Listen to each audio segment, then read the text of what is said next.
First, though, as we mentioned earlier, in just a few hours' time, Prince William and Prince Harry will unveil a statue of their mum later today. With me now is someone who knew Princess Diana personally. At the age of just 13, India Hicks was one of Diana's bridesmaids when she married Prince Charles. Goodness me, that's almost 40 years ago. I can't believe that. India joins me now. I love that photo, India. I love that image of you all laughing. I'm the only one with my eyes shut.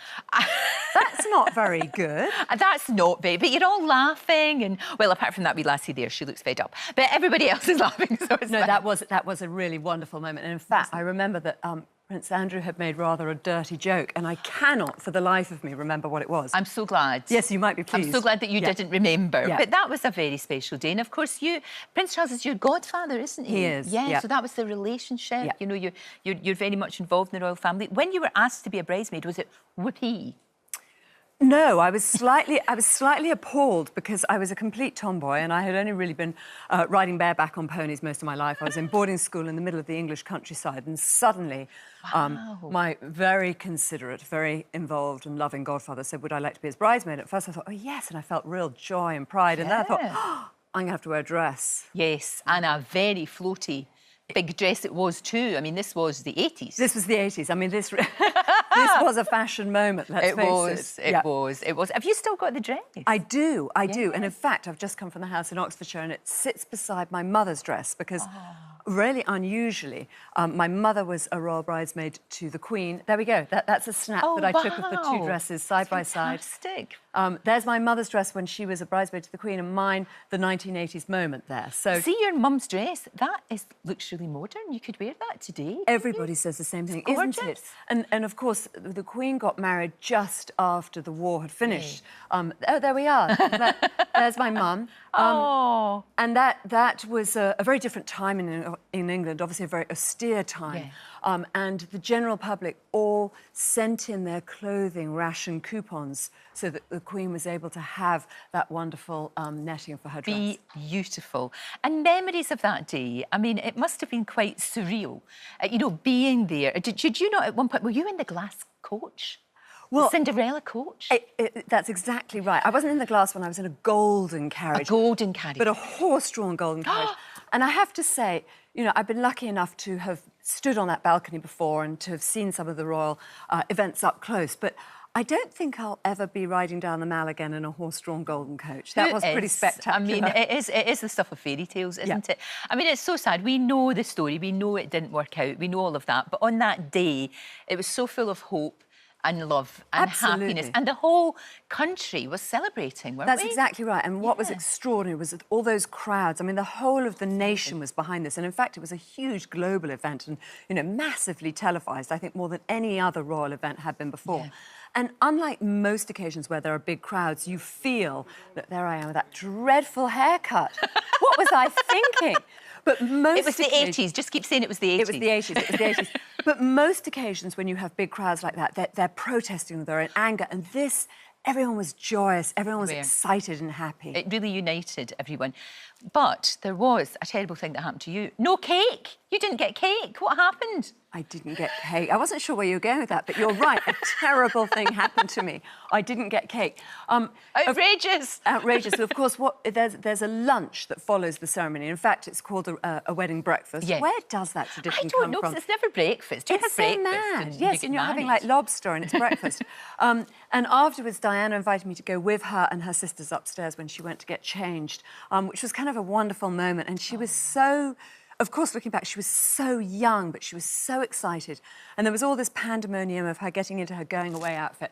And then we came back downstairs and I realised that the cake had been cut and served and I'd missed cake. That's really annoying. Yeah, if you're 13, that is annoying. Really, really annoying. She gave you a special present. She gave all the bridesmaids a special present, didn't she? She did, you're right. We had a rose from her bouquet, which we can see, well, it's actually slightly hidden there, but it's in the middle of her lap. A wonderful rose was set in glass and then she handwrote on the bottom of it.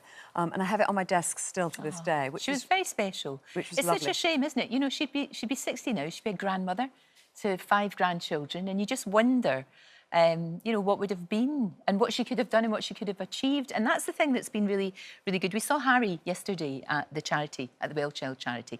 And for all of you who've been touched by Diana, I know you do an awful lot of good work. The global empowerment that you do the mission. That's right. And that, I mean, that's something that she would have heartily thought, go for it, India, that's brilliant. Well, I think, you know, I think the royal family are there as models for us. Yeah. And, you know, my mother's always reminding me, you know, that duty comes first. And you know, she wants to make sure that we carry this legacy of making sure that we can give back as much as possible. And I think in this day and age, particularly now, we're going through COVID, and as a world, we're all in need of one another, and having been so isolated, we need to come together. And so I'm always encouraging people, do what you can. I'm lucky enough to sit on the board of the Global Empowerment Mission. And at first I came on as an advisory after this terrible hurricane happened in the Bahamas. And then I kind of earned my way onto the board. And now I work with them globally. And I was in Alabama recently after the tornadoes there. They're on the ground right now in Miami helping after that terrible tower. Oh, that was... they're there giving out food, health vouchers, accommodation, anything. They're very forward-thinking. But I'm lucky to be able to be so involved. But I always say to everybody, find something that suits you. It may be that you're volunteering at a local charity. It may be that you could do a fundraiser from home. It may be that you can get your kid into doing a lemonade stand. Just anything. I think even if it's small, it makes a difference, doesn't it? Exactly. And it makes us feel better. Yeah. And you are going to be... Your mum. I would love to sit and talk to your mum for hours and hours and hours, because she knows everything about everything. Yes. And I know you did a documentary together. You're going to do a book together. This is going to be fabulous. That's right. Look. She's a right character, though. Look, that woman, she's fabulous. Yes, we did it. We just did an ITV documentary that was called My Years with the Queen, right. and I really was sort of just prompting my mum along. She likes to say she's retired. She's 92, and she's 92. She's 92. Look at her. Jeez. And she sits on her sofa in the English countryside. But I keep saying, Mum, you have so much history behind you, because she's seen things that no one else has seen. She was there when the Queen became Queen. She was there in India during partition. She sat with Gandhi during prayer meetings. She's had tea with Haile Selassie. I mean, she's had an extraordinary life, but she's very in touch. And in fact, for such a privileged life, she's the most unspoilt person I know. And so again, is a real example to so many of us. And I think from that ITV programme, we saw her years with the Queen, how close she was, but also what she took away from that. And now we've just signed a book deal with Penguin Random House, and so we have a book coming very quickly. And so she's having to sit down, she's having to do a bit of homework. Yeah. But together we're going to guide this book so that it feels that it's modern and attainable and readable, but that it's parts of history that we're losing, that we're absolutely losing. And we need to do that. I can't wait to read it. And the documentary, we can see it on the ITV Hub just now as well. India, thank you so much. This has been wonderful. You've got to come and bring your mum as well. Or we'll come to her, because actually, you know, she needs... No, she's quite movable. Yeah, we'll pick it up. Thank you. It's great to see you. Thank you so much. Right. Don't forget, you can watch full episodes of Lorraine on the ITV Hub, and all the best clips, compilations and playlists right here on our channel. Just subscribe now and you'll never miss an upload. Click here to watch another video similar to this one, or click here to head to our channel's homepage to explore all of our exciting videos.